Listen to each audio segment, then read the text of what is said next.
School থেকে বাড়ি ফেরার পথে অষ্টম শ্রেণীর ছাত্রকে ব্যাপক মারধরের অভিযোগ উঠল দুষ্কৃতীদের বিরুদ্ধে। ঘটনাকে ঘিরে চাঞ্চল্য আসানসোলের সালানপুর থানার রূপনারায়ণপুর ফাড়ারি এলাকায়। আক্রান্ত ছাত্রীর নাম নবীন লাহা, বয়স 14 বছর। আক্রান্ত ছাত্রের অভিযোগ, স্কুল ছুটির পর বাড়ি ফেরার পথে রূপনারায়ণপুর রেলব্রিজ পার করে প্রতাপপুর গ্রামের রাস্তার মাঝে 4 জন দুষ্কৃতী তাকে ব্যাপক মারধর করে।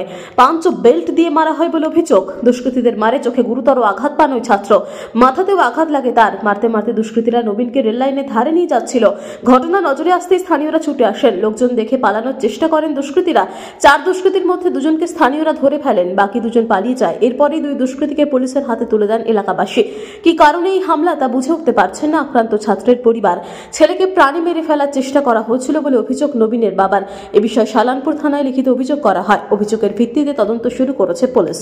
আমাকে যখন আমি স্কুল থেকে বাড়ি ফিরি, আমার স্কুল নিউ হল এঞ্জেল পাবলিক স্কুল, ওখান থেকে যখন আমি বাড়ি ফিরছিলাম তখন রাস্তায় আমাকে 3টে লোক ছিল। ফার্স্টে ওরা ধরে আমার চোখে এসে মারছিল বেল্ট ফেল্ট দিয়ে।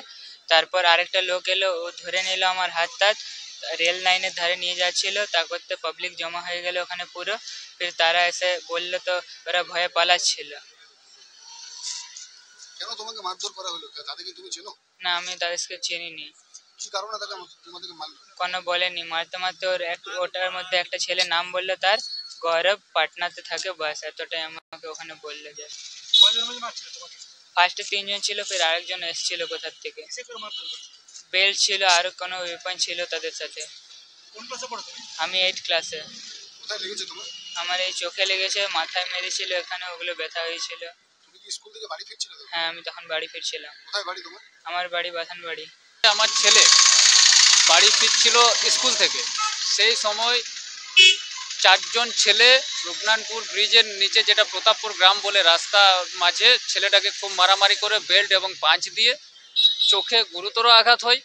সেই আঘাতের জন্য আমি কাল থেকে ছুটাছুটি করছি হসপিটালে, ঠিক আছে, চিকিৎসার জন্য। যার জন্য আমি লিখিত অভিযোগ দিতে পারিনি পুলিশের কাছে। আজকে আমি এখন লিখিত অভিযোগ দিচ্ছি। কি কারণে আপনার ছেলেকে মারধর? সেটা এখনো জানা যায়নি যে কি জন্য মেরেছে। ছেলেগুলো এখন যে 2টো ছেলে, সেটা বাইরের ছেলে, তা পাটনা, বিহার, যেটা শেখপুরা বলে কোনো জায়গা রয়েছে, সেখানকার ছেলে। বেল্ট দিয়ে মেরেছে এবং পাঞ্চ ছিল হাতে। পাঞ্চ ইউজ করার আগেই ওখানের স্থানীয় লোকজন জমা হয়ে যায়, তখন ওরা দৌড়ে পালানোর চেষ্টা করে। সেই সময় তেড়ে একজনকে ধরা হয়। হলি এঞ্জেলস স্কুলে ছুটি হয়ে বাড়ি ফিরছিল। তার যথাযথ শাস্তি হোক, কারণ প্রাণে মারার একটা চেষ্টা হয়েছিল। যদি বাইরের থেকে ছেলে এসে এখানে এইভাবে করে, তাহলে ধরুন যে পরবর্তীকালে আজ আমার ছেলে হয়েছে, কাল আবার আপনার মেয়ে হতে পারে, আপনার ছেলে হতে পারে। আমার এটাই দাবি যে তাদের যথাযথ শাস্তি হোক। আসানসোল থেকে সৌম্য গাঙ্গুলির রিপোর্ট, টিভি নিউজ 10।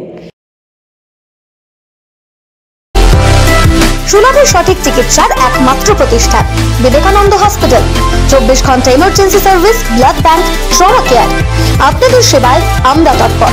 গুণমান ও পরিষেবায় দুর্গাপুর বিধাননগরের ডক্টর জাকির হোসেন এভিনিউর বিবেকানন্দ হসপিটাল শিল্পাঞ্চলের মানুষের মন জয় করেছে।